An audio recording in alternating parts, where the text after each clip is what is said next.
What is going on? This is Cayuga's Inner Nerd with episode 2. I'm Ryan. That's Dee. Say hi. Hello. And if I do say so myself, we have a pretty action-packed episode tonight. Some of the things we're going to... No. Oh, sorry. Some of the things we're going to plan on talking about is... it is March 14th, 2014. So one of the things we're going to spend some time talking about is Need for Speed, which comes out today, starring Aaron Paul, who you may know as Jesse Pinkman from Breaking Bad. So excited for it. I know. Oh, my God. He was also in a Pops commercial back in 1999 and on The Price is Right. That's some fun YouTube stuff to look up. Yeah. Then we're going to talk about how a day or two ago, Ray Cox got 1 million gamer score, the first person to do so on Xbox Live. What was his gamer tag? Stallion83. Stallion83. So we might say something about him. Then we're going to have some stuff on like Star Wars, Episode 7. Doctor Who, Amazon Prime. Neil deGrasse Tyson. Him. We're definitely going to talk about him. The other day I listened to a podcast, The Nerdist. Everyone knows who The Nerdist is. And if but you don't, if go you don't, reevaluate your life. Yeah, everyone should know who Chris Hardwick is, but we won't get into that. Point is, he was on there the other day. He was promoting Cosmos, and it was just like fantastic. We'll talk about him in a bit. What else are we going to talk about? I think that's about it. You said you had some stuff about The Walking Dead you wanted to say. We're definitely going to talk about The Walking Dead. Spoilers. Spoilers. Basically, we should just talk about what's going on so far in the episodes. Okay. Let's start with that first. So, last episode, Daryl and Beth were, traveling on their own. I'm mixing up episodes. Okay, so Daryl's on his own. He's with the group that was originally in Rick's house now. Wait. We went too far. Daryl is now on his own, but what happened to Beth? We don't know yet. Exactly. Something happened to Beth. She got kidnapped. Possibly, unless it was her driving away. I mean. Well, like if you think about it, they went into that house, and there was, I don't know, it seemed like it was a trap because the house looked like it was already been used. There was I didn't think of that. There's like soda, like all this stuff. Pig's feet. Yeah, pig's feet. Daryl's pig's feet. And then there was like all this stuff, like food in the pantry, and it just looked like someone was already living there. And it wasn't even a house. It was a morgue. And they went in there, and it kind of like seemed suspicious because suddenly all these walkers came in and busted in. And, Daryl gets trapped. He's trying to get Beth to go away so he can get out and they can leave. But once he gets out of the house, there's a car that drives off with Beth. Yeah, true. I didn't think of it as the house being a trap. That's a good point. I mean, it was... That does make sense now that I think about it. I mean, what better way to trap people than with a house already fully stocked with the food and stuff? Right. That's a good idea. I'll have to remember that for the zombie apocalypse. That was a pretty good episode. And then Bob and Sasha and Maggie, they're getting closer to Terminus. And Glenn is now on their trail, thank God. So I have a question. Why do you think they did the last episode an opening with Bob, like getting to know Bob, like how he's been traveling alone for so long? Because we don't know much about him. He's a really, really, really sketchy dude. I mean... And I heard, well, not that I heard, but it's been a while since I've read the comics, but isn't Bob supposed to be white in the comic books? He might have been. I don't remember off the top of my head. I've only read up to like I'm only up to after the prison attack, the second one where they have to leave. So I can't remember if he's already been introduced or hasn't. But I'm not sure if he's supposed to be black or white, honestly. It really doesn't matter. The point is that we've been introduced to Bob's backstory. Yeah, I think that's really just why. Because like it was said on Talking Dead, it's kind of suspicious how he was previously in 2 groups and he was the only survivor from each of them. Well, I think what Bob was trying to explain that both his groups has been disbanded, and what happens is that every time they got broken up because something happened, he would always end up alone again. Yeah. I mean, because if you look at it, Rick's group got broken up too because of the war with the governor. But he's not alone. But people did go off their own separate directions so they can survive. Yeah, that makes sense. I mean, even regardless if they, had people with them, like Tyrese was originally alone till he found the. Well, he had Sasha he had the girls. He had the girls, so he wasn't alone. And that family of 3. I can't think their names, but Ben was the one that got killed by Merle. Yeah.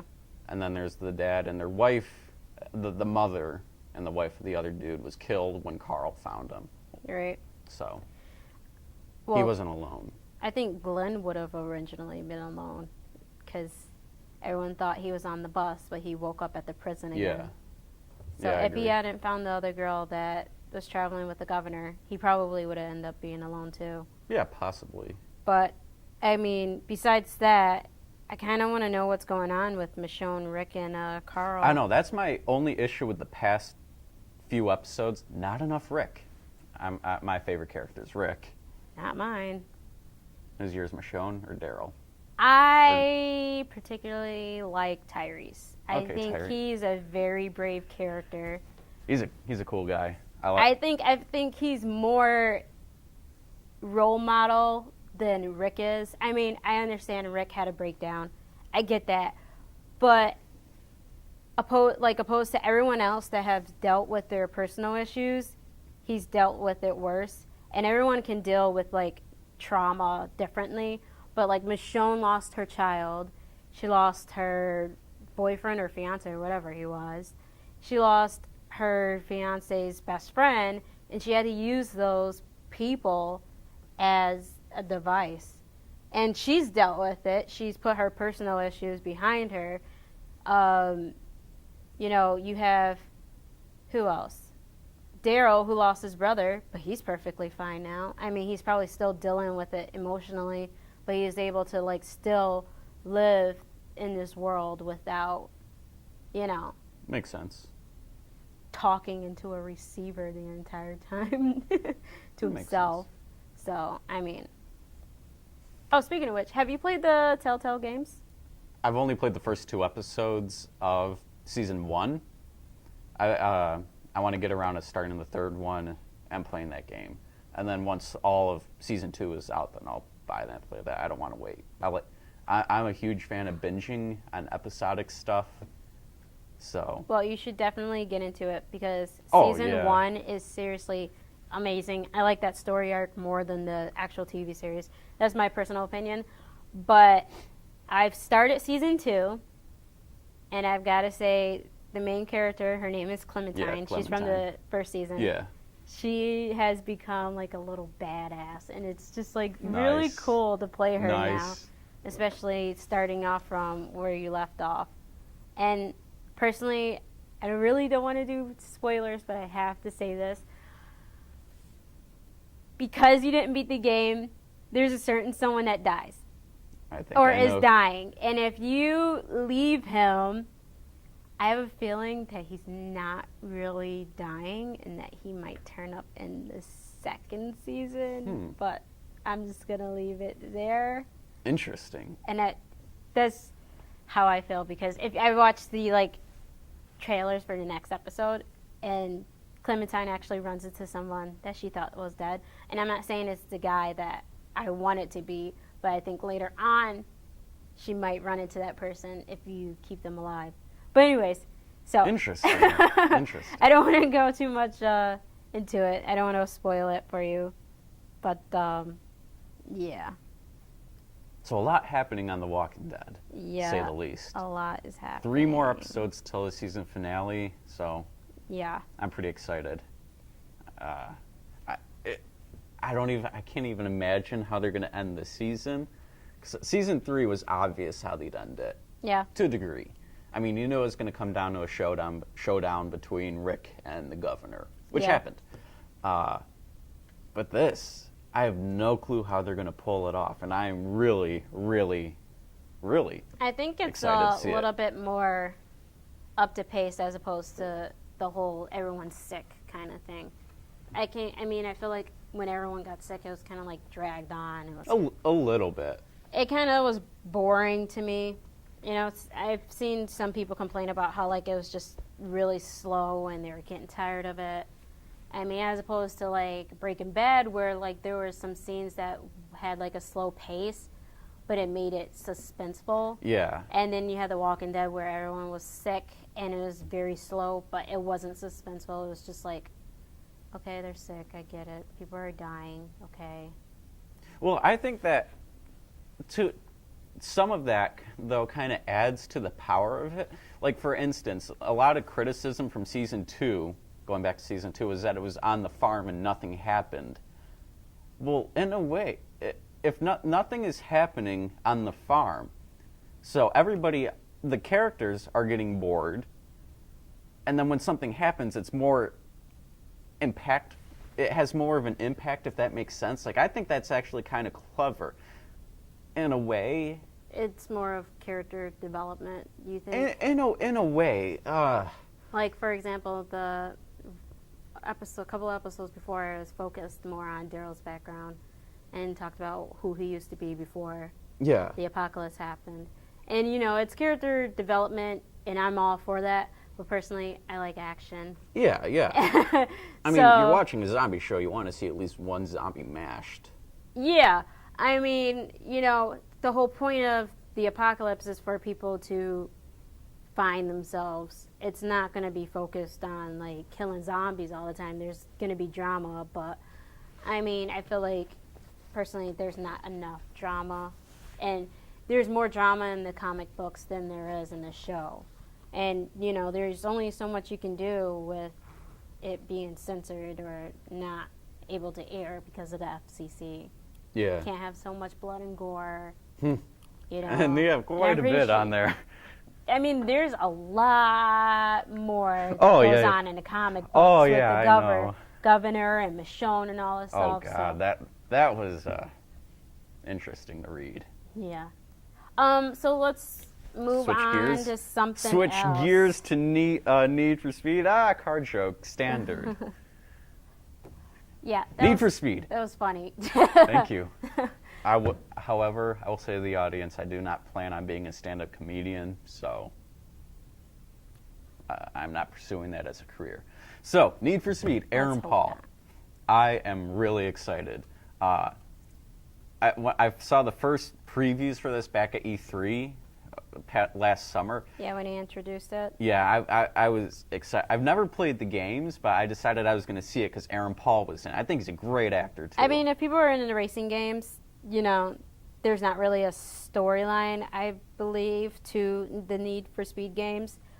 But this, I mean, I have a friend who plays them. She says there's, like, a storyline, but it's not something, like, well-developed like the film is going to be. And she was worried that I was going to combine all of the games. And I had to explain that it's probably a own, like, developed storyline outside the games. Yeah. But it still carries on the tradition of racing. Yeah, that makes sense. I think it's, regardless, I think it's going to be a really good movie, and I'm not just saying that because I'm excited to see it. I just think overall, for a video game adaptation to movie, I think it's going to be really good because I know those are tricky to do. But I feel pretty confident in this one. I don't really know why, per se. I think maybe because it's got such a vague story tied in the game that gives you more freedom to do stuff in the movie, I think. It allows you to create something based on the game and give it something unique. So I think that's where it's going to work, honestly. The only thing, yesterday I was online and I read a review somewhere that some site or, you know, reviewers gave it a 5.9 out of 10, which isn't really such a great score. It's mixed. But, you know, a lot of people that do reviews aren't, like, they judge the most creative films ever. They judge the little things. Like, if there's literally a hair out of line, they'll judge it. Like, yeah, but sometimes they don't really fully watch the films. Like, a lot of people that vote for the Academy Awards, they just vote based off of what others think. They don't really actually watch the films. They get clips of like part of the films to vote on. And I feel like a lot of other films that are equally good don't get recognized as much because it's just, oh, you voted on that film, well, let me vote on that film too. What somebody told me that Popular vote. like yeah. for the Academy Awards, they only focus on the fall movies and not the spring movies. Because I mean, sure, past fall, there was a ton of great movies that came out, don't get me wrong. Yeah. A lot of great movies. But there are also a lot of great movies that came out in the spring, like Star Trek, Great Gatsby, which I thought was really good. I thought that was really good too. But the thing is don't really that get a lot of regardless, like speaking of Leonardo DiCaprio, regardless, if he can get nominated all the time, he still won't be recognized. And I know he doesn't care for the Oscar, but as fans, we think that he deserves the right to win something because I mean he did Titanic, he did The Aviator, he has done like all these films, yet he has never won anything. And it's like, okay, well, how many times are you going to nominate someone or nominate a film that deserves it? Yeah. And just pick something else. Like, I'm not going to bash on Gravity. I think visually it looks good, but Neil deGrasse Tyson was tweeting during the movie about all the things that was wrong with that film. And I'm just all like clapping for him because of that. And I loved it. I don't know. No, yeah, that makes sense. I mean, so I'm just hoping that, like, you know, Need for Speed will actually get recognized. yeah, I hope so too. Like I said before, it just looks like it's going to be a really good executed movie, and I am thrilled to see it either tonight or tomorrow at the latest. And Aaron Paul. Oh my God. So, good actor. Speaking of movies, what do you think about everything's going on with Star Wars 7? Episode 7. I am excited. And what do you think about Adam Driver as a villain? Do you know who he is? Adam Driver. The name is familiar. He's really tall. He stars in Girls, the television, the HBO series. He also had a minor role in Lincoln. I still have to see that movie. He's a very distinctive-looking man. I'd probably recognize him if I saw him in something, but I can't think of him off the top of my head. We'll wait to answer that question. But I'm really excited for episode 7. I was saddened to find out back when Disney purchased Lucasfilm. Like, quick story. Last weekend, I was at where we live. We have a mall in Syracuse. We live in New York, near Syracuse. For anybody that doesn't know, Syracuse, Orange Man. Woo! We have Destiny USA, and inside there's a Disney mall. While I was in an elevator, it came down and opened up in front of the Disney store, and I was so depressed to see Marvel and Star Wars in there. It was the most depressing thing ever. So originally when I heard that Disney purchased Star Wars and had plans to make more movies, I got really depressed. Because I was like, I don't want Disney to ruin this. Sure, people are like, oh, they can't ruin it worse than George Lucas. Yeah, when he got trigger happy with CGI. Yeah. All right, granted, there's some flaws with that. Although, if you do watch some of the behind-the-scenes documentaries, it's actually a kind of genius way of how he made them, in my opinion. I like the process that he used. Maybe, sure, there could have been a little less. But just the process of how he made those movies is really cool, in my opinion. And but anyway, so I was really skeptical, but then I heard J.J. Abrams was going to be directing. And I loved the first 2 Star Treks of the reboot. Mm-hmm. So my faith went up, like, okay, J.J. Abrams is on this. I like him. I think he'll do justice to the material. And then they got Carrie Fisher and Mark Hamill and Harrison Ford. So I was like, okay. I thought Harrison Ford was reluctant. He was, but I think he's on board now. I think. Don't take my word for it. Right. But I think the 3 of them are on board to do Star Wars 7. Although it's been pushed back until 2015 because they want to do revisions on the scripts and everything. Yeah. All that stuff. So all you Star Wars fans will have to wait. Yeah, we will. It's gonna suck. But I think I think it'll be worth it. I mean, chance to see Star Wars on the big screen again. I mean, I won't. At I least won't you'll miss be alive for it. Yeah. I mean, not that you weren't alive for like 1, 2, and 3, but you weren't I only alive saw for the good ones, which is 4, 5, and 6. I saw 2 and 3 in theaters, which was pretty cool. Oh God. Oh, it's just cool seeing your favorite movies on the big screen from a franchise. So You know that what was amazing on the big screen? Doctor Who 50th anniversary. I don't know anything about that. Of course you don't. I'm a loser. You know, Doctor Who is a British television series. That I do know. It's from like the 60s. That I also know. So for the 50th anniversary, they actually allowed you to go see it in the theaters. Oh, cool. Yeah. I didn't know. I heard that there's a big 50th anniversary thing going on, but I didn't know that they were actually going to put it in theaters. That's cool. Yeah, they brought back like a lot of, well, not a lot, but like some of the classic Doctors. Well, mostly, I heard that as well. They brought back 4 and they brought back 10, and they had like a hint towards the new Doctor, which is Peter Capaldi. And speaking of which, the new season of Doctor Who is still in production. I'm so excited for when it's in post-production and we can finally see it.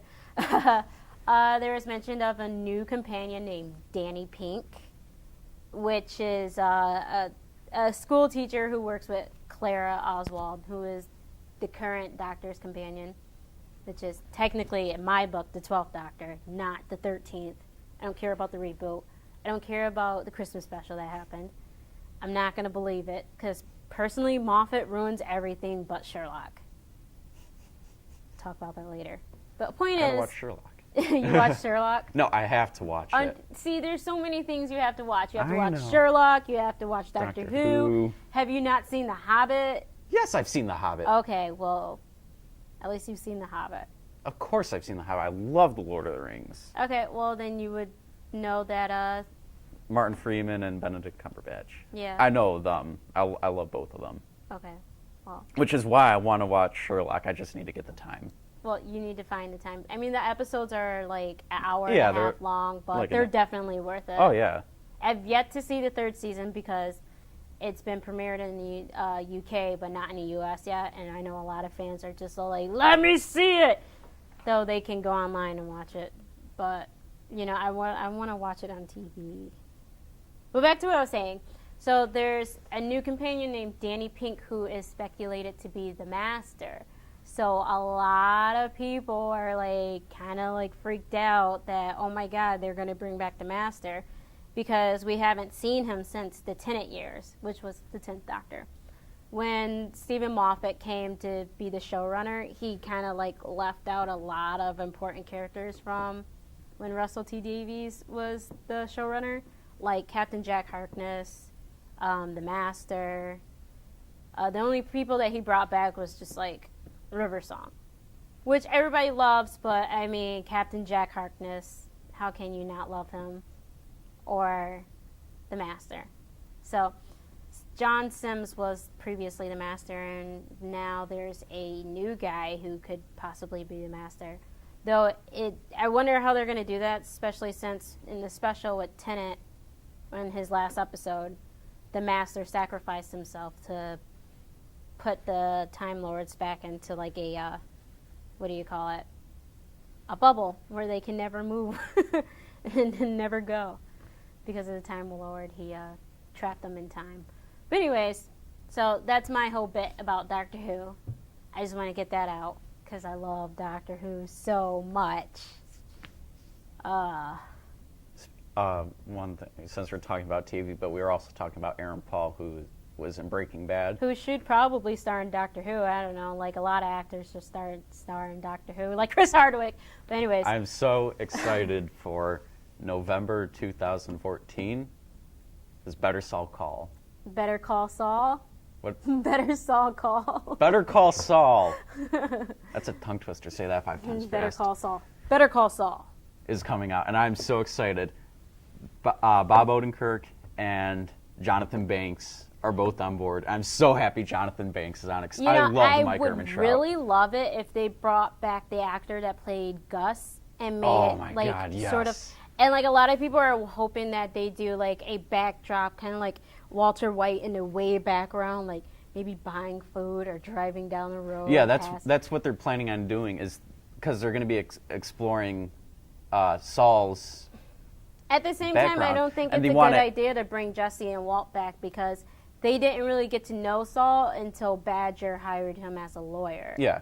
Well, the talk with having Walter and Jesse is just like randomly in the background, like just to see where they all intersected before. Right. He was hired to be their lawyer. So that's what some of the stuff I've heard, but I'm so excited for that. I would really like to see a present day thing with Saul too, because that's the last of we heard of him in Breaking Bad when he and Walt was talking about getting some men together so Walt can go, tie up loose ends.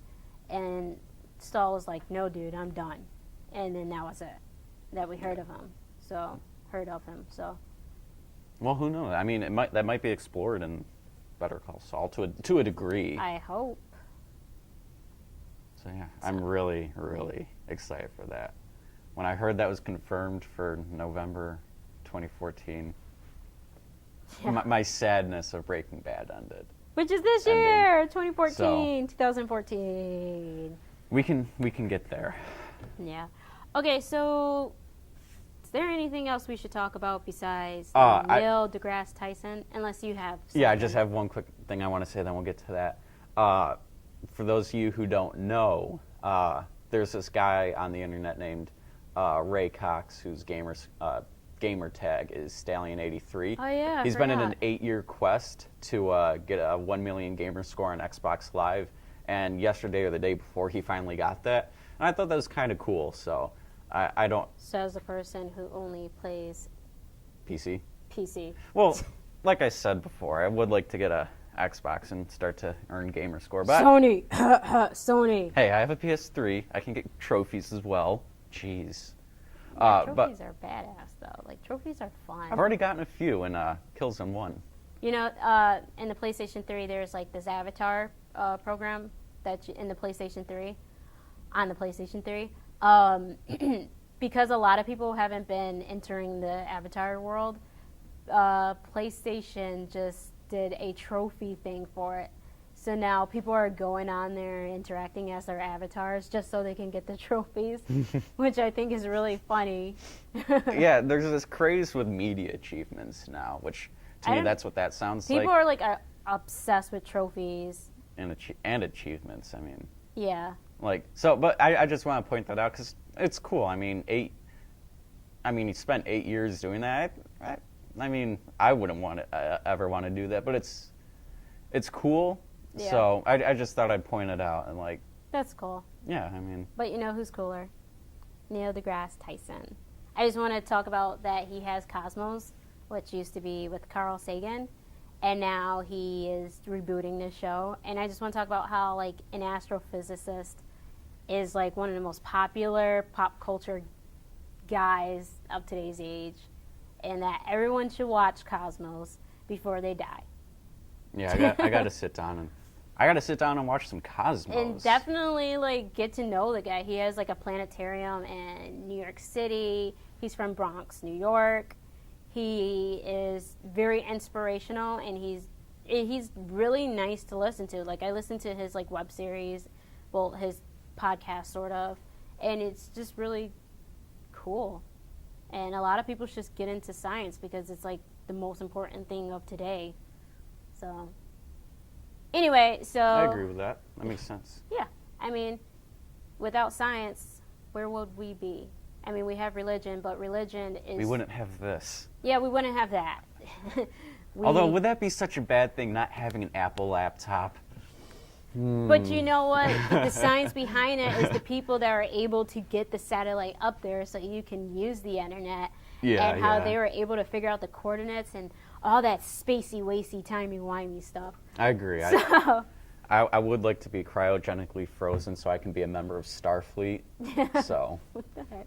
If anybody has any links to that and how I can get cryogenically frozen and wait for the 23rd century, I see that. Okay. Please let me know. All right. So I'm Dee Henderson. That's Ryan Adams. You can follow me on Twitter at chronic debater.